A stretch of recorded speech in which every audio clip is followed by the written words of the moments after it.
গুণগান, তারিফ, কৃতজ্ঞতা সেই মহান রব্বুল আলামিনের জন্য, যিনি আমাদেরকে ভালোবেসে মানুষ বানিয়েছেন, মানব রূপে সৃষ্টি করেছেন। আর আমরা সকলেই জানি পৃথিবীতে অনেক মানুষ রয়েছে এবং মানুষের মধ্যে অনেক ধর্ম, বর্ণ, জাত পাত, মতভেদ অনেক রয়েছে। মহান রব্বুল আলামিন সেই ধর্ম বর্ণের মধ্য থেকে আমাদেরকে অত্যন্ত ভালোবেসে ইসলামের ছায়াতলে নিয়ে এসেছেন। তাই সকলে বলি আলহামদুলিল্লাহ। বলুন তো, আমরা যে মুসলমান তাতে আমরা খুশি না বেজার? খুশি না দুঃখিত? আমরা অবশ্যই খুশি হওয়া উচিত। আল্লাহ তাআলা বলেন ইন্নাদ-দীনা ইনদাল্লাহিল ইসলাম, যে আল্লাহ রাব্বুল আলামিনের কাছে সবথেকে মনোনীত ধর্ম, সবথেকে উত্তম ধর্ম, উৎকৃষ্ট ধর্ম হচ্ছে ইসলাম। ইসলাম যে পেয়েছি আমরা, আমাদের গর্ব করা উচিত যে আমরা যে মুসলিম হতে পেরেছি। আল্লাহ রাব্বুল আলামিন আমাদেরকে কবুল করেছেন, আল্লাহ রাব্বুল আলামিন ইসলামের ছায়াতলে নিয়ে এসেছেন, আমরা গর্বিত। আমরা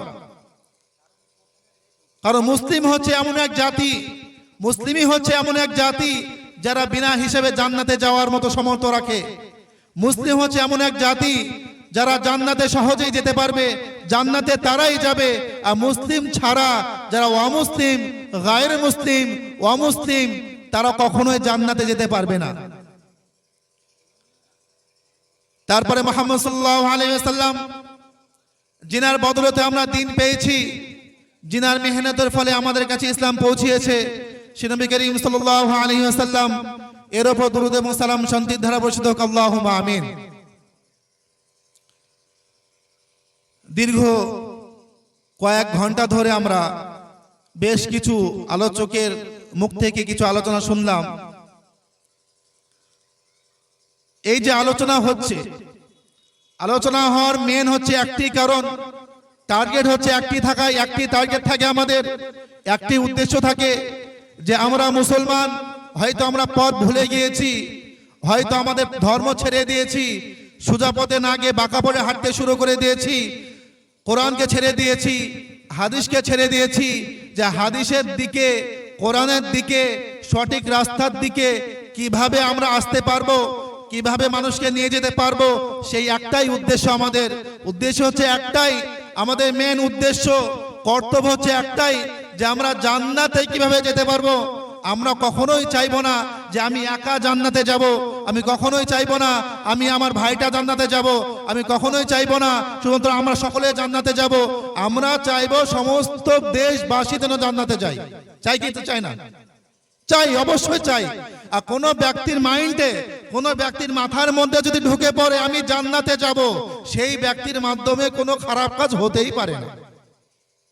কোনো ব্যক্তি যদি মনে করে আমি জান্নাতে যাব, কোনো ব্যক্তি যদি মনে করে আমি জাহান্নাম থেকে বাঁচবো, সেই ব্যক্তির মাথায় খারাপ কাজের ভাবনা আসতেই পারে না। খারাপ কাজ করা তো দূরের কথা। কেন? জান্নাতে যাওয়ার জন্য যে পথগুলো আল্লাহ রাব্বুল আলামিন বলে দিয়েছেন, জান্নাতে যাওয়ার জন্য যে পথগুলো আল্লাহ রাসূল সাল্লাল্লাহু আলাইহি ওয়াসাল্লাম বলে গিয়েছেন, জাহান্নাম থেকে মুক্তি পাওয়ার জন্য আল্লাহ যে আদেশ দিয়েছেন, জাহান্নাম থেকে মুক্তি পাওয়ার জন্য আল্লাহ রাসূল যে কথাগুলো বলে গিয়েছেন, সেই কথাগুলো যদি আমরা মানতে পারি, সামান্য যদি মানার চেষ্টাও যদি করি, আমরা অবশ্যই একদিন জান্নাতে যাব। সুবহানাল্লাহ। তো আমাদের উদ্দেশ্য, জালসা হচ্ছে, মাহফিল হচ্ছে, প্রোগ্রাম হচ্ছে, আমাদের উদ্দেশ্য একটাই যে আমরা এই মুসলমান জাতি, এই মুসলিম জাতি পথভ্রষ্ট হয়ে গিয়েছে, তারা পথ ভুলে গিয়েছে, আল্লাহকে ছেড়ে দিয়েছে, আল্লাহর কোরআনকে ছেড়ে দিয়েছে। কিভাবে তাকে আল্লাহর দিকে নিয়ে আসা যায়, কিভাবে ইহদিনাস সিরাতাল মুস্তাকিম, এই পথে নিয়ে আসা যায়, সেই একটাই উদ্দেশ্য আমাদের। আজকে অনেক বিষয় আমরা আলোচনা শুনলাম। আজকে এই মাহফিলে আমার যে বিষয়টি রয়েছে সেটি হচ্ছে তওবা, ইস্তেগফার। কি এমন বিষয় তওবা হচ্ছে, কি এমন বিষয় ইস্তেগফার, যে বিষয়টা অত্যন্ত গুরুত্বপূর্ণ, একান্ত প্রয়োজন আমাদের, যেই বিষয়ের প্রতি আলোচনা করা একান্ত গুরুত্বপূর্ণ। যদি আমি এই বিষয়ের প্রতি যদি আলোচনা না করে, আমরা যদি না শুনি, আমরা হয়তো নিজেকে হতভাগা মনে করবো, আমরা নিজেকে পাপী মনে করব, নিজেকে কোনোদিন জান্নাতের পথে নিতে পারবো না আমরা। তার জন্য এই বিষয়ের প্রতি আলোচনা করা একান্ত প্রয়োজন। প্লাস আলোচনা করার সাথে সাথে আলোচনা শুনতে হবে, শ্রবণ করতে হবে, নিজের জীবনে বাস্তবায়িত করতে হবে। তাহলেই আমরা উপকৃত হব, সফল হব, সফলতা লাভ করব, আর জান্নাতের দিকে আগে যেতে পারবো আমরা। তওবা হচ্ছে এমন একটি বিষয়, যেই বিষয়ে আমরা আমাদের অবগত থাকা একান্ত প্রয়োজন। তওবা করলে কি হয়, তওবা না করলে কি হয়, ইস্তেগফার করলে কি হয়, না করলে কি হয়। এই তওবা না করার কারণে কি আমরা জাহান্নামে তো হয়তো যাব না, তো তওবা করার কারণেই হচ্ছে আমরা হয়তো জান্নাতে যাব। এই বিষয়ে আলোকপাত করা একান্ত প্রয়োজন। আল্লাহ রাসূল সাল্লাল্লাহু আলাইহি ওয়াসাল্লাম বলেছেন, কুল্লু বানি আদম খাত্তা ওয়া খায়রুল খাত্তাইন ওয়া তাওয়াবুন। পৃথিবীতে যত মানুষ রয়েছে, যত মানব জাতি, পুরো মানব জাতি গুনাহগার। এমন কোন মানুষ নাই পৃথিবীতে, এমন কোন মানুষ নাই যেই মানুষের মধ্যে যে গুনাহ নাই, যে মানুষ ভুল করে না, যার মধ্যে ভুল ত্রুটি নাই, যার মধ্যে ত্রুটি নাই, কোনো ব্যক্তি নাই। ভুল তো হয়েছে সাহাবা কেরামের, ভুল হয়েছে অনেক নবীরা হয়তো ভুল করে ফেলেছেন, অনেক গণ্যমান মানুষ ভুল করে ফেলেছেন, তাবিঈন ভুল করেছেন, তাবিঈন ভুল করেছেন, অনেক উলামা ভুল করেছেন। আমরা সাধারণ মানুষ, আমাদের তো ভুল হবেই। আল্লাহ রাব্বুল আলামিন যখন বললেন, হে আদম আলাইহিস সালাম, হে আদম, তুমি ওই ফলটা খেও না, তোমার জন্য ওই ফলটা হারাম, তুমি খবরদার ওই ফলের নিকট যেও না।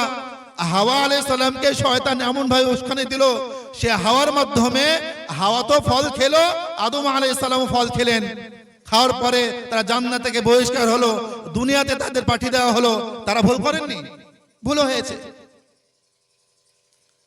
ভুল হয়েছে, সকলের মধ্যেই ভুল হয়েছে, সবাই ভুল করে, আমরা আমাদের মধ্যেই ভুল। আল্লাহ রাসূল সাল্লাল্লাহু আলাইহি ওয়াসাল্লাম বলেছেন যে কুল্লু বানি আদম খাত্তা, প্রতিটা আদম সন্তানই ভুলকারী, ওয়া খায়রুল খাত্তাইন ওয়া তাওয়াবুন। ভুলকারীর মধ্যে তারাই উত্তম, ভুলকারীর মধ্যে তারাই উত্তম, গুনাহগারের মধ্যে তারাই উত্তম গুনাহগার, যারা ভুল করার পরে তওবা করে নাই, ভুল করার পরে ইস্তেগফার করে নাই, ভুল করার পরে আল্লাহর কাছে ক্ষমা চাই। যত গুনাহ রয়েছে, চুরি থেকে নিয়ে, জেনা থেকে নিয়ে, অত্যাচার থেকে নিয়ে যত গুনাহ রয়েছে, আল্লাহ রাব্বুল আলামিন বলেন যে কোন গুনাহর কারণে আল্লাহ রাব্বুল আলামিন বান্দাকে জাহান্নামে দিবে না। গুনাহর কারণে বান্দা জাহান্নামে যাবে না। আমি গুনাহ করেছি, আমি জাহান্নামে যাব না। আমি জাহান্নামে এই জন্যই যাব যে গুনাহ করার পরে আমি তওবা করিনি। আমি জাহান্নামে এই জন্যই যাব যে গুনাহ করার পরে আমি ইস্তেগফার করিনি। আমি জাহান্নামে এই জন্যই যাব যে আল্লাহর কাছে ক্ষমা চাইনি, আল্লাহর কাছে দুহাত তুলে ক্ষমা চাইনি। হে রব্বুল আলামিন, আমার দ্বারাই গুনাহ হয়েছে, রব্বুল আলামিন আমার গুনাহ ক্ষমা করে দাও, আমাকে তুমি নেক বানিয়ে দাও, পরেজগার বানিয়ে দাও, মুত্তাকি বানিয়ে দাও। আমাদের মধ্যে কয়জন ব্যক্তি আছে আমাদের মধ্যে যে গভীর রাতে উঠে, তাহাজ্জুদের ওয়াক্তে উঠে, আল্লাহ রাব্বুল আলামিনের কাছে 2 ওয়াক্ত নামাজ পড়ে, 2 রাকাত নামাজ পড়ে হাত তুলে বলে, হে রব্বুল আলামিন, হয়তো অনেক পাপ করেছি রব্বুল আলামিন, এমন পাপ করেছি, এমন গুনাহ করেছি, হয়তো সেই গুনাহটা তোমার কাছে ক্ষমাযোগ্য নয়, এমন পাপ করেছি হয়তো তুমি ক্ষমা করবে না। হে রব্বুল আলামিন, তার সত্ত্বেও আমরা মানব, আমি মানুষ, তোমার বান্দা, আমার দ্বারা ভুল হয়ে গেছে, রব্বুল আলামিন আমাকে ক্ষমা করে দাও। কয়জন ব্যক্তি আছে আমরা এই দোয়া করি? আমরা শুনে রাখুন, গুনাহ করার জন্য কেউ জাহান্নামে যাবে না, গুনাহ করার জন্য জাহান্নামে যাবে না। জাহান্নামে যাবে তওবা না করার কারণে। অনেক ঘটনা রয়েছে, অনেক সাহাবীদের আমল রয়েছে, অনেক সাহাবাদের আপনার ঘটনা রয়েছে। তা থেকে এটাই প্রমাণ হয় যে গুনাহ করার কারণে কোনো ব্যক্তি জাহান্নামে যাবে না, তওবা না করার কারণে সে জাহান্নামে যাবে। আর যদি তওবা করে নাই, সে যতই বড় গুনাহ করুক না কেন, কোনো এক ব্যক্তি শিরক করছে, কোনো এক ব্যক্তি শিরক করে ফেলেছে, আমার দ্বারা শিরক হয়ে গিয়েছে, ভুলবশত হয়তো পূজোর চাঁদা দিয়ে ফেলেছে, আমি আমার ভুল হয়ে গিয়েছে, যদি আল্লাহর কাছে ক্ষমা চাই, হে রব্বুল আলামিন আমার দ্বারা আর হবে না, আল্লাহ কি ক্ষমা করবেন না? অবশ্যই আল্লাহ ক্ষমা করবেন। তো যেটা বলছিলাম, ভুলকারী আমরা সকলেই, তো ক্ষমা চাইতে হবে। ক্ষমা যদি না চাই, জাহান্নামে বাপ যেতেই হবে। আর জাহান্নামে ভয়াবহ আগুন, কি আগুন, কি আগুন! আল্লাহ রাসূল সাল্লাল্লাহু আলাইহি ওয়াসাল্লাম দোয়া শিখিয়েছেন, আল্লাহুম্মা আজিরনা মিনান নার, আল্লাহুম্মা আজিরনা মিনান নার। হে রব্বুল আলামিন, জাহান্নাম থেকে রক্ষা করো, জাহান্নামের আগুন থেকে রক্ষা করো। আগুন থেকে কেন রক্ষা করার জন্য দোয়া শিখেছেন? কারণ জাহান্নামের আগুন এত ভয়াবহ আগুন, এত কঠিন আগুন, এত গরম আগুন। দুনিয়ার আগুন আপনার যা তাপ, দুনিয়ার থেকে 69 গুণ বেশি তাপ জাহান্নামের আগুন। জাহান্নামের আগুনকে 70টা ভাগ করা হয়েছে। 70টা ভাগ করার পরে দুনিয়াতে 1 ভাগ দেওয়া হয়েছে, আর 69 ভাগ জাহান্নামে আছে। দুনিয়ার আগুনের রং কি ভাই বলুন? দুনিয়ার আগুনের রং কি? লাল হলুদ। জাহান্নামের আগুনের রং কালো, আর জাহান্নামের আগুনের রং কালো এই কারণেই কালো, জাহান্নামের আগুন জ্বলে পুড়ে জ্বলতে জ্বলতে জ্বলতে জ্বলতে কালো হয়ে গিয়েছে। আর জাহান্নামের খাদ্য হচ্ছে মানুষ, জিন আর পাথর। মানুষ, জিন আর পাথর। এখন বর্তমানে জাহান্নামকে পাথর দিয়ে উস্কানো হচ্ছে, পাথর দিয়ে গরম করা হচ্ছে।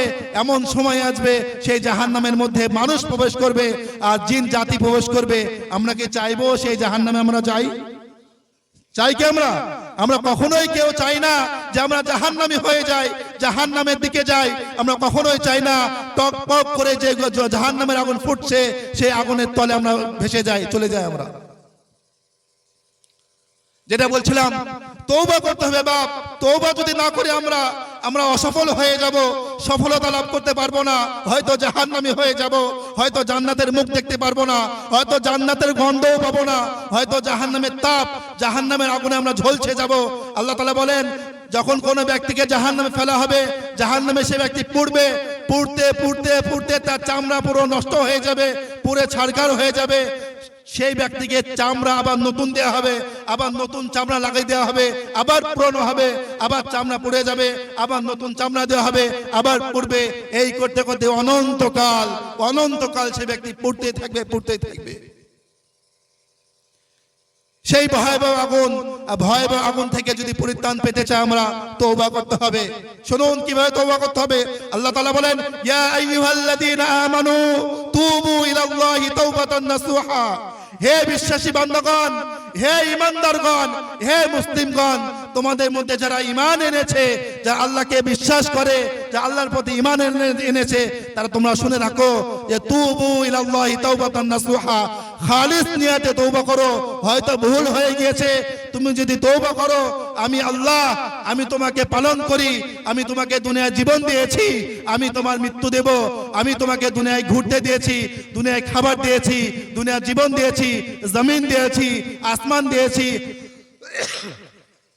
আলো দিয়েছি, অন্ধকার দিয়েছি, সবকিছু আমি দিয়েছি। তুমি তওবা করো বান্দা আমার নিকট, আমি তোমাকে অবশ্যই জান্নাতে দেব। সুবহানাল্লাহ। শুনুন, আল্লাহ রাসূল সাল্লাল্লাহু আলাইহি ওয়াসাল্লাম জামানায় একটা গোত্র ছিল, গামিদি গোত্র। গোত্রের নাম কি বললাম? গামিদি বংশ থাকে না, মন্ডল বংশ, বিশ্বাস বংশ, বংশ নাম থাকে আপনার। তো মুহাম্মদ সাল্লাল্লাহু আলাইহি ওয়াসাল্লাম যুগে আহাদের ইশারাতে সেই জামানায় একটি বংশ ছিল, গোত্র ছিল গামিদি বংশ।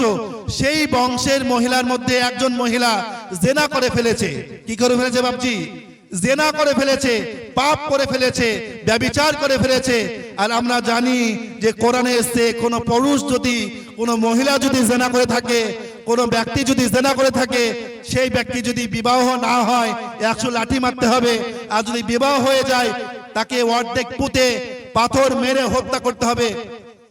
এটা হচ্ছে কোরআন আইন।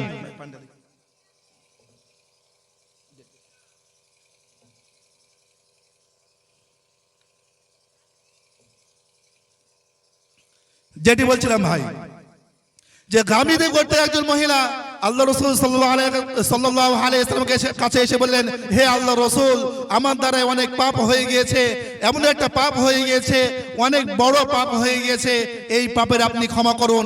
এই পাপে কিভাবে মুক্তি পাব, এই পাপ থেকে কিভাবে আমি নাজাত পাবো, সেই ব্যবস্থা করুন। আল্লাহ রাসূল সাল্লাল্লাহু আলাইহি ওয়াসাল্লাম বললেন, তুমি কি এমন পাপ করেছো? সেই মহিলা বললেন, হে আল্লাহ রাসূল, আমার দ্বারাই ব্যভিচার হয়ে গিয়েছে, আমি বিবাহিত, তার সত্ত্বেও আমার দ্বারা জিনা হয়ে গিয়েছে, আপনি আমাকে মুক্তি করুন, মুক্ত করুন। আল্লাহ রাসূল সাল্লাল্লাহু আলাইহি ওয়াসাল্লাম বললেন, হে মহিলা, হে মেয়ে, তুমি চলে যাও। তোমার বাচ্চা যখন ভূমিষ্ঠ হবে, তোমার বাচ্চা যখন বড় হবে, তোমার বাচ্চা যখন পেট থেকে বের হবে, তখন তুমি আসবে, তোমার ব্যবস্থা করা হবে। সেই মহিলা চলে গেলেন। কোথায় চলে গেলেন? নিজের গোত্রে চলে গেলেন, বাড়িতে চলে গেলেন। যখন সেই মহিলা যখন বাচ্চা প্রসব হলো, বাচ্চা জন্মগ্রহণ করলো, তখন সেই মহিলা এসে আবার বললেন, হে আল্লাহর রাসূল, আমার তো বাচ্চা হয়ে গিয়েছে, আমার বাচ্চা প্রসব হয়ে গিয়েছে, আপনি আমার সাজার ব্যবস্থা করুন, শাস্তির ব্যবস্থা করুন। আল্লাহ রাসূল সাল্লাল্লাহু আলাইহি ওয়াসাল্লাম বললেন, হে মহিলা, তুমি চলে যাও, তোমার বাচ্চা যখন খেতে শিখবে, তোমার বাচ্চা যখন দুধ খাওয়া বন্ধ করবে, তখন তুমি নিয়ে আসবে। বলুন তো, বাচ্চা মায়ের দুধ কতদিন পর্যন্ত খেতে পারবে? আমরা জানি কি? আমরা জানি একজন বাচ্চা মাতার দুধ, আমাদের গ্রাম অঞ্চলে এমন বিভ্রান্ত মধ্যে রয়েছে, আমরা এমন বোকা, আমরা এমন জাহিলিয়াত প্রথা রয়েছে যে যতদিন মায়ের দুধ থাকে আমরা দুধ ছাড়তে চাই না। আমরা আল্লাহ তাআলা বলেন, একজন বালক, একজন শিশু তার মাতার দুধ 2 মাসের ঊর্ধ্বে খেতে পারবে না। 2 মাসের বেশি হলে মার হারাম হয়ে যাবে, গোনায় লিপ্ত হয়ে যাবে, দুধ খাওয়াটাও গোনা হয়ে যাবে। তাই 2 মাসের বেশি দুধ খাওয়া হবে না। এখান থেকে স্পষ্ট হলো যে সেই মহিলা, গামিদী গোত্রের মহিলা, 2 বছর পরে আবার আসলেন, বলে, হে আল্লাহর রাসূল, আমার বাচ্চা দুধ ছেড়ে দিয়েছে, রুটি খেতে শিখে গিয়েছে। একটা রুটির টুকরা নিয়ে এসে তার বাচ্চা হাতে দেওয়া হলো, বাচ্চা খাচ্ছে। আল্লাহ রাসূল সাল্লাল্লাহু আলাইহি ওয়াসাল্লাম বলেন, হে সাহাবায়ে কেরাম, হে সাহাবায়ে কেরাম, এই মহিলাকে গলা মাজা অবধি, কোমর অবধি পুঁতে দাও, মাটি খনন করে পুঁতে দাও। পুঁতে দেওয়া হলো। পুঁতে দেওয়ার পরে প্রতিটা সাহাবা পাথর নিক্ষেপ করতে শুরু করলো। পাথর মারতে মারতে সেই মহিলা অঙ্গ প্রত্যঙ্গ, মাথা থেকে নিয়ে পুরো শরীর পাথর মেরে মারতে মারতে অনেক রক্ত বের করে দিল। এমন তো অবস্থায় একজন সাহাবা পাথর নিয়ে আসলো। পাথর নিয়ে এসে সেই সাহাবিয়ার মাথায় মারলো, আর মাথা থেকে রক্ত ছুটে গেল। রক্ত যাহাই ছুটলো, সেই সাহাবী রাদিয়াল্লাহু আনহুর গায়ে ছুটে পড়ল। আর সেই সাহাবী বলল যে এমন একজন ব্যক্তির রক্ত আমার গায়ে পড়লো, ছি ছি ছি। কি বললেন? ছি ছি করলেন। যে আল্লাহ রাসূল সাল্লাল্লাহু আলাইহি ওয়াসাল্লাম বলেন, হে আমার সাহাবী, তুমি শুনে থাকো, এই মহিলা এমন তওবা করেছে, হয়তো সেই মহিলা জিনা করেছে, হয়তো সেই মহিলা ব্যভিচারে লিপ্ত হয়েছে, হয়তো সেই মহিলা ভুলবশত জিনায় লিপ্ত হয়েছে, ব্যভিচার করে ফেলেছে, হয়তো আপনার ব্যভিচারে লিপ্ত হয়েছে, জিনায় লিপ্ত হয়েছে। তাই বলে কি হবে? সেই মহিলা এমন তওবা করেছে যেই তওবাটা আল্লাহ রাব্বুল আলামিনের কাছে অত্যন্ত গ্রহণযোগ্য হয়েছে। এই মহিলা অবশ্যই জান্নাতে যাবে। সুবহানাল্লাহ। তো তওবা করতে হবে। এখান থেকে স্পষ্ট এটা হয়, ওই মহিলা বিবাহ থাকা সত্ত্বেও জিনা করে ফেলেছে। জিনার মতো জঘন্য কাজ করার পরেও, ব্যভিচারের মতো জঘন্য কাজ করার পরেও সেই মহিলা তওবা করেছে। আর তওবা করার জন্য সেই ব্যক্তি নাজাত প্রাপ্ত হয়েছে, সফলতা লাভ করেছে। হয়তো দুনিয়াতে শাস্তি হয়েছে, দুনিয়ার জীবন কয় ঘন্টার জীবন, দুনিয়ার জীবন সামান্য দিনের জীবন, দুনিয়াতে শাস্তি হয়েছে। যেখানটায় অনন্তকাল থাকতে হবে, চিরকাল থাকতে হবে, সেই জায়গাতে সে ব্যক্তি সুখ পাবে, সেই মহিলা সুখ পাবে, সেই মহিলা জান্নাত লাভ করবে। তওবার ঘটনা আল্লাহ রাসূল সাল্লাল্লাহু আলাইহি ওয়াসাল্লাম বলেন, বনী ইসরাঈলের মধ্যে এমন এক ব্যক্তি ছিল, সেই ব্যক্তি 99টা হত্যা করেছে। কয়টি বললাম ভাই? 99টা, 99টা হত্যা করেছে। হত্যা করার পরে সে ব্যক্তি ভাবছে, আমি মনে হয় আমার আর ক্ষমা হবে না, আমি এত পাপ করে ফেলেছি, 99 জনকে হত্যা করেছি, হয়তো আল্লাহ আমাকে আর মাফ করবে না। বলুন তো, আমাদের মধ্যে আমরা কি গুনাহ করি না? আমরা গুনাহ করি না? অনেক ব্যক্তি এমন রয়েছে যে আমরা মনে করি হয়তো আমরা এত পাপিষ্ট, এত গুনাহ করে ফেলেছি, হয়তো মাফ করবে না। তো সেই ব্যক্তি 99টা মার্ডার করেছে, 100টা হতে আর এক বাকি আছে। সে ব্যক্তি মানুষের মধ্যে বললেন, কোন এক ব্যক্তি, এমন এক ব্যক্তির ঠিকানা বলো, এমন এক ব্যক্তির নাম বলো, যেই ব্যক্তির কাছে গিয়ে আমি হয়তো তওবা করব, হয়তো আমার গুনাহ মাফ হয়ে যাবে, হয়তো আমার গুনাহ মোচন হয়ে যাবে, আমি তওবা করব। মানুষ বললেন যে অমুক গ্রামে একজন ব্যক্তি রয়েছে, ঈসাই পাদ্রী, ফাদার যেটা বলা হয়, ঈসাই পাদ্রী রয়েছে, তার কাছে তুমি চলে যাও, হয়তো সেই ব্যক্তি কোনো মাসুরা দিতে পারে, কোনো সুলাহ দিতে পারে, তওবার ব্যবস্থা করতে পারে। সেই ব্যক্তি চলে গেলেন। চলে যাওয়ার পর বললেন, হে অমুক ব্যক্তি, আমি এমন গুনাহ করে ফেলেছি, 99টা হত্যা করেছি, আমার কি গুনাহ মাফ হবে না? আমার কি গুনাহ মোচন হবে না? সেই ব্যক্তি বললেন, তুমি এত বড় পাপী, তুমি এত পাপ করেছো যে তোমার গুনাহ হয়তো মোচন হবে না, তোমার গুনাহ হয়তো ক্ষমা হবে না, আল্লাহ মনে হয় তোমাকে আর মাফ করবে না। সেই ব্যক্তি রাগান্বিত হয়ে গেল। রাগান্বিত, এমন রাগ হলো তার, এমন রাগান্বিত হয়ে গেলেন, সেই ব্যক্তিকেও হত্যা করলো। যে ব্যক্তি বললেন যে তোমার মনে হয় গুনার মোচন হবে না, তওবা মনে হয় আর কবুল হবে না, আল্লাহ মনে হয় আর ক্ষমা করবে না, তাহলে সেই ব্যক্তিকেও হত্যা করলো। আর হত্যা করার পরে সেই ব্যক্তিকে হত্যা করার পরে তেনার পাপে গুনাহ কটা হলো আপনার 100টা বুঝে গেল, 100টা পাপ তো হয়ে গেল। 100টা হত্যা করেছে, 100টা হত্যা করার পরেও সেই ব্যক্তি অন্তর এখনো কাবু হচ্ছে না, অন্তরে ছটফট করছে তওবা করার জন্য। হয়তো আমার গুনাহ হয়তো মাফ হয়ে যাবে, হয়তো আল্লাহ কবুল করবে, হয়তো আমাকে আল্লাহ মাফ করে দিবেন, এই আশায় সেই ব্যক্তি আবার মানুষকে জিজ্ঞাসা করলেন, কোন এমন এক ব্যক্তি আছে যে ব্যক্তির নাম বলো, যেই ব্যক্তির কাছে গিয়ে হয়তো আমি তওবা করতে পারবো, সেই ব্যক্তি হয়তো আমাকে মাশওয়ারা দিবে, ভালো উপদেশ দিবে, সেই উপদেশ গ্রহণ করে হয়তো আমি জান্নাতে যেতে পারবো, হয়তো আমার গুনাহ মাফ হয়ে যাবে। সেই ব্যক্তির মধ্যে একজন ব্যক্তিরা বললেন, অমুক গ্রামে চলে যাও, অমুক জায়গায় চলে যাও, সেই জায়গায় এমন এক ব্যক্তি রয়েছে, হয়তো তোমাকে ভালো কথা বলতে পারবে, হয়তো তোমার গুনাহ মাফ করার ক্ষেত্রে কোনো মাশওয়ারা দিতে পারবে। সেই ব্যক্তি সেখানে চলে গেলেন। সেখানে যাওয়ার পরে সেই ব্যক্তি বললেন, হ্যাঁ, এমন এক কিছু ব্যক্তি রয়েছে, এমন এক ইবাদত খানা রয়েছে, আল্লাহর বান্দা রয়েছে, তুমি যদি সেই জায়গায় যাও আর সেই জায়গায় গিয়ে তুমি যদি ইবাদত করো, যদি আল্লাহর রাস্তায় ফিরে আসো, আল্লাহর দিকে হয়ে যাও, যদি সমস্ত গুনাহ ছেড়ে দাও, হয়তো আল্লাহ তাআলা তোমাকে মাফ করতে পারে। সেই ব্যক্তি সেই কথা শুনে দৌড়তে লাগলেন, ছুটতে লাগলেন, ছুটতে ছুটতে ছুটতে রাস্তার মধ্যখানে তার মৃত্যু হয়ে গেল। কি হয়ে গেল? মৃত্যু হয়ে গেল। সেই ব্যক্তি মারা গেলেন। যাহাই মারা যাবে এমন তো অবস্থায় জান্নাতের ফেরেশতা আর জাহান্নামের ফেরেশতা, জান্নাতের ফেরেশতা জাহান্নামের ফেরেশতা, উভয় ফেরেশতা এসে হাজির হলেন, উপস্থিত হয়ে গেলেন। উপস্থিত হওয়ার পরে জাহান্নামের ফেরেশতা বলছে, আমি এই জান কবজ করব, এই কারণে সেই ব্যক্তি 100টা হত্যা করেছে, সেই ব্যক্তি জাহান্নামে যাবে। আর জান্নাতের ফেরেশতা বলছেন যে এই ব্যক্তি জান আমি কবুল করব, আমরা কবজ করব। এই জন্যে সেই ব্যক্তি ভালোর দিকে যাচ্ছিল, ভালো কথার দিকে যাচ্ছিল, ভালো রাস্তায় যাচ্ছিল, আল্লাহর ইবাদতের পথে যাচ্ছিল, ইহদিনাস সিরাতাল মুস্তাকিমের পথে যাচ্ছিল। অর্থাৎ এই ব্যক্তি জান আমরা কবজ করব। এমন তো অবস্থায় একজন ফেরেশতা এসে বললেন, এক কাজ করো, তোমরা জমিন মাপো, জমিনকে মাপ করে দেখো কোন দিকে বেশি রয়েছে। সেই ব্যক্তি যদি জান্নাতের পথের দিকে এগিয়ে যায়, তাহলে সেই ব্যক্তি জান কবজ করবে জান্নাতি ফেরেশতা। আর সেই ব্যক্তি যদি তার কদমটা পিছিয়ে থাকে, তাহলে জাহান্নামী ফেরেশতা জান কবজ করবে। এমন তো অবস্থা আল্লাহ রাব্বুল আলামিন বললেন, হে জমিন, হে জমিন, তুমি যদি ওই ব্যক্তির গ্রামেতে থাকো তুমি সরে যাও। আর ইবাদতকারী যে ব্যক্তি যেই জায়গায় ব্যক্তি যাচ্ছিলেন, সেই জমিনকে বললেন, হে জমিন, তুমি আগিয়ে আসো, তুমি আগিয়ে আসো। সর্বশেষে জমিন মেপে দেখা হলো, সেই ব্যক্তি ওই জান্নাতি লোকেদের, যে ব্যক্তি ইবাদত করতেন তাদের দিকে 1 বিঘত আগে গিয়েছেন। কতটুক আগে গিয়েছেন? 1 বিঘত আগে গিয়েছেন, সামান্য রাস্তা আগে গিয়েছেন, 1 ধাপ আগে গিয়েছেন। এমন তো অবস্থায় জান্নাতে ফেরেশতা এসে তার জান কবজ করলো। সুবহানাল্লাহ। এখান থেকে আমরা কি পেলাম? যে 100টা হত্যা করার পরেও যদি জান্নাতে যায়, 100টা হত্যা করেছে তারপরেও যদি ওই পুরুষ আপনার জান্নাতে যায়, আমরা কি তার থেকে বড় গুনাহ করেছি? আমরা আমাদের খাতায় মনে অত বড় গুনাহ নাই। হয়তো যদি মার্ডার করতে হয় 2-1টা নাকি, তাও হয়তো আমরা করি না। আলহামদুলিল্লাহ, মুসলমান কোনদিন মার্ডার করতে পারে না, যে মার্ডার করে সে মুসলমান হতে পারে না।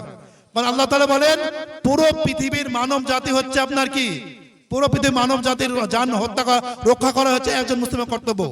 আর মুসলিম হচ্ছে ওই ব্যক্তি, মুসলিম হচ্ছে ওই ব্যক্তি যার হাত এবং জবান দ্বারায় অপর ব্যক্তি আপনার কি থাকে, মাহফুজ থাকে, হেফাজতে থাকে, সেই হলো মুসলিম ব্যক্তি।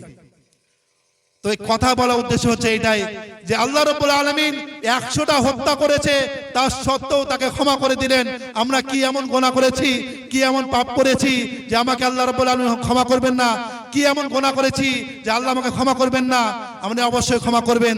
শুধু আমাদের চাউনি বাকি, পাওনা বাকি। আমরা চাইতে জানি না, আমরা পাইতে জানি না, তওবা করতে জানি না। আল্লাহ তাআলা বলেন, ইয়া আইয়ুহাল্লাযীনা আমানু তুবু ইলাল্লাহি তাওবাতান নাসুহা। বলুন তো আমরা কয়জন ব্যক্তি রয়েছি, কয়জন ব্যক্তি রয়েছি যে ব্যক্তি আমরা দোয়া করব, হে রব্বুল আলামিন, হয়তো আমরা অনেক পাপ করেছি, আমরা এমন পাপ করেছি জাহান্নামে চলে যাব, এমন অবস্থায় শিরক সবথেকে বড় পাপ কি বলুন দেখি? সবথেকে বড় পাপ কি বলুন? সবথেকে বড় পাপ হচ্ছে শিরক। আপনার সব থেকে বড় পাপ শিরক। আল্লাহ তাআলা বলেন ইন্নাল্লাহা লা ইয়াগফিরু আন ইউশরাকা বিহি ওয়া ইয়াগফিরু মা দুনা যালিকা লিমান ইয়াশা। আল্লাহ তাআলা বলেন আল্লাহ রাব্বুল আলামিন ব্যক্তির বান্দার সমস্ত গুনাহ মাফ করে দিবেন, সমস্ত গুনাহ মাফ করে দিবেন, শুধুমাত্র শিরক গুনাহ মাফ করবেন না। কোন ব্যক্তি যদি মৃত্যুর পূর্বে শিরকে গুনাহ ক্ষমা চায়, সেই ব্যক্তি শিরক করেছে, মূর্তি পূজা করেছে, সেই ব্যক্তি হয়তো অন্য ধর্মে ছিল, ইসলাম ধর্ম গ্রহণ করেছে, আর এমন তো অবস্থায় মারা গিয়েছে, বলুন তো সে ব্যক্তি কি জান্নাতে যাবে না? জান্নাতে যাবে না? এমনও সাহাবা রয়েছে, সাহাবায়ে কেরাম এমনও সাহাবা রয়েছে যে সাহাবীটা আপনার ইসলাম ধর্ম গ্রহণ করেছেন, গ্রহণ করার পরে যুদ্ধে লিপ্ত হয়েছেন, জিহাদের ময়দানে ছুটে গিয়েছেন, আপনার তার কতল হয়ে সে শহীদ হয়ে গিয়েছেন, সে মারা গিয়েছেন, ইন্তেকাল হয়ে গিয়েছেন। সেই ব্যক্তির ভাগ্যে কোনো নামাজ জোটেনি, সে ব্যক্তি কোনো আমল করতে পারেনি, সে ব্যক্তি জান্নাতে যাবে না? অবশ্যই জান্নাতে যাবে। বলা বাহুল্য, কথার উদ্দেশ্য যেটা বলছিলাম, তওবা করতে হবে বাপ। তওবা যদি না করি জীবনটা বেকার হয়ে যাবে। যত আমল করি, আল্লাহ তাআলা কোরআনে যত গুনাহ কথা বলেছেন, আল্লাহ তাআলা বলেন ওয়াসতারিকু ওয়াসতারিকাতু ফাকতাউ আইদিয়াহুমা জাযাআম বিমা কাসাবা নাকালাম মিনাল্লাহ। কোন ব্যক্তি যদি চুরি করে, কোন ব্যক্তি যদি চুরি করে তার হাত কেটে দাও। কোন ব্যক্তি চুরি করে তার হাত কেটে দিতে হবে, এটা হচ্ছে কোরআনের আইন। তারপরে আল্লাহ তাআলা বলেন ইল্লাল্লাযীনা তাবু, সেই ব্যক্তি যদি তওবা করে নাই, সেই ব্যক্তি যদি আল্লাহর রাস্তায় ফিরে আসে, সেই ব্যক্তি যে ইস্তেগফার করে নাই, তাহলে আল্লাহ রাব্বুল আলামিন তার গুনাহ মাফ করে দেবে। সুবহানাল্লাহ। আল্লাহ তাআলা বলেন আয-যানিয়াতু ওয়াজ-যানি ফাজলিদু মিনহুম ফাজলিদু। আল্লাহ তাআলা বলেন কোন ব্যক্তি যদি আয-যানিয়াতু ওয়াজ-যানি, কোন ব্যক্তি যদি জিনা করে, পুরুষ অথবা মহিলা, ফাজলিদু, তাদের 100টা লাঠি মারতে হবে। যদি বিয়ে না হয় 100 কোড়া মারতে হবে, 100টা বেতের আঘাত মারতে হবে। আর সেই ব্যক্তি যদি তওবা করে নাই, আল্লাহ রাব্বুল আলামিন তাও তার গুনাহ মাফ করে দেবেন। সুবহানাল্লাহ।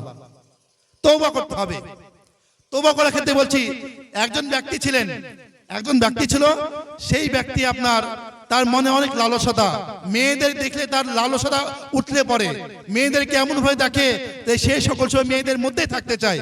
সেই ব্যক্তি একটা কাজ করলো। কি কাজ করলো? সেই যুগে রাজার বাদশাহ যুগ, আপনার রাজাদের মধ্যে রাজার পাশে কে থাকে? দাসী থাকে। আপনার রানী আছে, রানী দাসী আছে, অনেক দাসী থাকতো। সেই ব্যক্তি দেখতে একটু মেয়েদের মতো, সে ব্যক্তি দাড়ি সেভ করে পুরো সুন্দর একটা মহিলা সেজে দাসীদের মধ্যে থাকতে লাগলো, দাসীদের মধ্যে গণ্য হয়ে গেল, দাসীদের মধ্যে থাকে। আর সেই ব্যক্তি আস্তে আস্তে জেনায় লিপ্ত হতে হতে, এমন কোন দাসী নাই যার সাথে সে ব্যক্তি জেনায় লিপ্ত হয়নি। অনেক গুনাহ করে ফেলেছে, অনেক গুনাহ করে ফেলেছে। আল্লাহ রাব্বুল আলামিন কিন্তু সে ব্যক্তিকে ছাড় দেবেন না। হয়তো সে ব্যক্তি এমন পাপ করে ফেলছে, হয়তো আল্লাহ রাব্বুল আলামিন নারাজ হয়ে গিয়েছেন। এমন তো অবস্থায় একদিন সেই রাজমহলে, সেই বাদশার আপনার মহলে রানীর হার হারিয়ে গিয়েছে, মালা হারিয়ে গিয়েছে। তো রানীর মালা হারিয়ে গিয়েছে, তো কি করা যায়, কিভাবে আমরা খোঁজ করব? তো এক কাজ করো, যে যারা যত দাসী রয়েছে সমস্ত দাসীকে একটা ঘরে ডাকা হলো।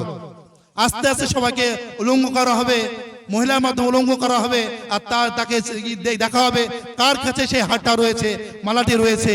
আস্তে আস্তে আস্তে আস্তে সেই পুরুষটা কিন্তু রয়েছে, সেই দাসীর মধ্যে সেই পুরুষটাও রয়েছে। আর সেই পুরুষটা ভাবছে, আমি যদি ওই ঘরে প্রবেশ করি, যদি আমাকে যদি উলঙ্গ করা হয়, সব ফাঁস হয়ে যাবে, আমার আর মান সম্মান থাকবে না, আমি বেইজ্জত হয়ে যাব, হয়তো আমার সব থেকে মান সম্মান কিছু থাকবে না। সেই ব্যক্তি কি করলো? সেই ব্যক্তি আল্লাহর কাছে তওবা করতে লাগলো, হে রব্বুল আলামিন, হয়তো আমি অনেক গুনাহ করেছি রব্বুল আলামিন, এমন গুনাহ করেছি, এমন পাপ করেছি, হয়তো তুমি ক্ষমা করবে না। এমন কোন মহিলা নাই, এমন কোন দাসী নাই যেই দাসীর সাথে আমি জিনায় লিপ্ত হইনি। রব্বুল আলামিন, তুমি ক্ষমা করে দাও আমাকে, আমি তোমার কাছে ইস্তেগফার করছি, তওবা করছি। আস্তে আস্তে আস্তে সেই ব্যক্তি যে সামনে যে দাসীটা ছিল, সেই ব্যক্তির সামনে যে দাসীটা ছিল, সেই দাসীর কাছে মালা পাওয়া গেল। কি পাওয়া গেল? মালা পাওয়া গেল। সেই দাসীর কাছে যাহাই মালা পাওয়া গিয়েছে, আর সেই ব্যক্তি সমস্ত তার মেয়েদের কাপড় খুলে আল্লাহর রাস্তায় চলে গেলেন। আল্লাহর রাস্তায় আকৃষ্ট হয়ে গেল, আল্লাহ সেই বান্দা হয়ে গেল। তো এখান থেকে স্পষ্ট এটাই হলো যে তওবা করতে হবে, যতই গুনাহগার হয় না কেন তওবা করতে হবে। আল্লাহ তাআলা বলেন যে আমাদের তওবা কেন করতে হবে? আল্লাহ তাআলা বলেন, আমার দোয়া শিখিয়েছেন যে মুসা আলাইহিস সালাম বলেছেন, আল্লাহ মুসা আলাইহিস সালাম রব্বিগফিরলি ওয়া লিওয়ালিদাইয়া মুসা আলাইহিস সালাম বলেছেন, হে রব্বুল আলামিন, আমি আমার নাফসের প্রতি জুলুম করেছি রব্বুল আলামিন, আমি অনেক গুনাহ করেছি হে রব্বুল আলামিন, তুমি দয়াবান, তুমি দয়া করতে জানো, তুমি তওবা কবুল করতে জানো রব্বুল আলামিন, আমার তওবা কবুল করে নাও। আল্লাহ রব্বুল আলামিন তওবা কবুল করে নিয়েছে। আদম আলাইহিস সালাম যখন দুনিয়াতে পাঠানো হলো, দুনিয়াতে যখন যিনি ছিলেন তিনি গুনার জন্য অনেক খারাপ অনেক তিনি ফল খেয়েছেন, ফল খাওয়ার জন্য তিনার গুনাহ হয়ে গিয়েছে, গুনাহ করার জন্য তিনি তওবা করেছেন। আল্লাহ রাব্বুল আলামিন তার তওবা কবুল করেছেন, তিনাকে হাওয়ার সাথে মিলিয়ে দিয়েছেন। তো অনেক নবীর মাধ্যমে, অনেক সাহাবার মাধ্যমে, অনেক ওলামার মাধ্যমে গুনাহ হয়েছে, অনেক ভুল ভ্রান্তি হয়ে গিয়েছে। আল্লাহ রাব্বুল আলামিন তাদের তওবা কবুল করে নিয়েছেন। আর তওবা কবুল করার পরে আল্লাহ রাব্বুল আলামিন তাদেরকে অবশ্যই জান্নাতে দিবে। তো আমরা যদি জান্নাতে যেতে চাই, আমরা যদি মনে করি আমি জান্নাতে যেতে চাই, জান্নাতে যাব, আমরা যদি মনে করি জাহান্নাম থেকে মুক্তি পাবো, আমরা যদি মনে করি রব্বুল আলামিন আমার গুনাহ মাফ করে দাও, তাহলে আমাদেরকে তওবা করতে হবে, আল্লাহর রাস্তায় ফিরে আসতে হবে। আর তওবা এমন ভাবে করতে হবে যে সেই গুনাহটা যেন আমার দ্বারায় পরবর্তীতে না হয়। আমি হয়তো চুরি করতাম, হয়তো আমি চুরি করেছি, বলছে হে রব্বুল আলামিন আমি আর চুরি করব না, আমি চুরি ছেড়ে দিলাম, তুমি আমাকে ক্ষমা করো। আল্লাহ রাব্বুল আলামিন সেই বান্দাকে ক্ষমা করে দিবে। সুবহানাল্লাহ। তো তওবা করতে হবে যে আমি সেই কাজটা আর করব না, এই বলে যদি তওবা করা হয় তাহলেই ক্ষমা করবে, অন্যথা তা তওবা কবুল হবে না। মা বোনেদের মধ্যে অনেক গুনাহ হয়ে যায়, স্বামীর নাশুকরি, আল্লাহর রাসূলের আল্লাহর নাশুকরি, পাড়া প্রতিবেশীর নাশুকরি, পিতামাতার নাশুকরি, কত নাশুকরি। সেই মহিলা যদি তওবা করে নেয়, আল্লাহ রাব্বুল আলামিন তা তওবা অবশ্যই কবুল করবে। যাই হোক, টাইম শেষের দিকে আমার এই কথা বলবো যে তওবা করতে হবে রব্বুল আলামিন। হয়তো আমরা অনেক গুনাহগার রব্বুল আলামিন, গুনাহ করতে গুনার পাহাড় হয়ে গেছে রব্বুল আলামিন, এমন গুনাহ করেছে রব্বুল আলামিন যেই গুনাহ তোমার কাছে গ্রহণযোগ্য না রব্বুল আলামিন। আমাদের তওবা কবুল করো, আমিন হে রব্বুল আলামিন।